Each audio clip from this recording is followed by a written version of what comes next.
speaking live from engine.ly, and today we are demonstrating how to download the project and deploy to cPanel and so on.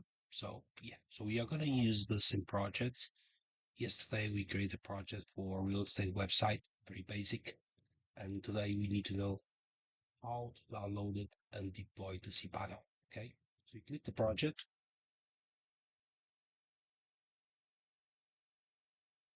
It does take some time to load the website, so bear in mind. Okay. Okay. So the next step is you click the dot to maximize your website. As you can see, we have the preview of your previous project for the real estate website. Okay.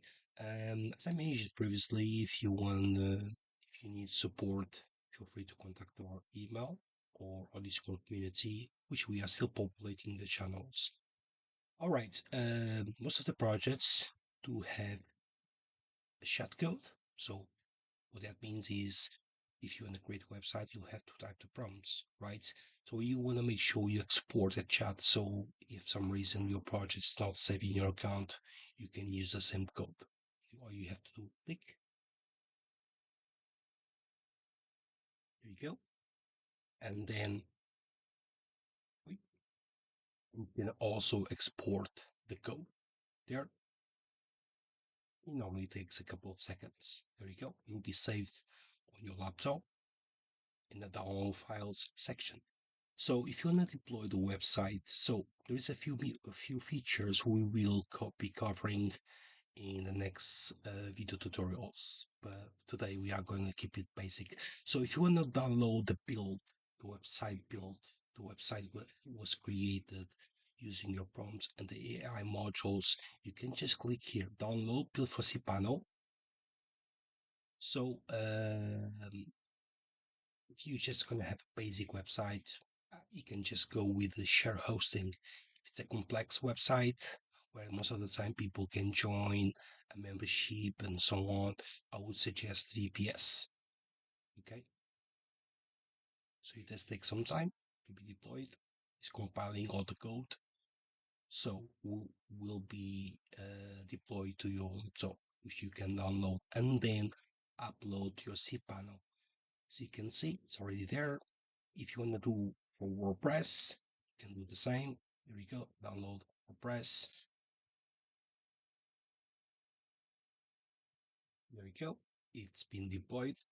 And bear in mind, any changes you do here using the editor, something we'll cover later,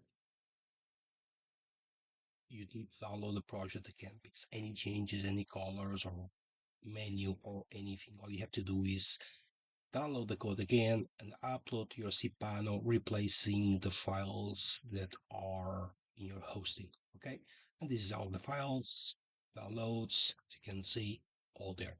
Okay, so this is what we will be covering today. Very basic, but very useful. Let me show you something. Okay, you have a control panel, so it just takes time to load. 1 second. So if you want to share your project with your GitHub community, you need to generate a token. If you want to use Netfly, if you're not sure what it is, something we'll cover, or Versal, you can create your token very straightforward. Okay. And there is other, if you need help, there's a few things here you can do, it's familiar and yeah, because sometimes you may connect, but you still can see the website. So you had to click the browser, the cookies, and so on. So yeah, so this is the tutorial how to deploy and download the website to your cPanel or WordPress. Okay, thank you. I'll see you next one. Bye. Have a good day.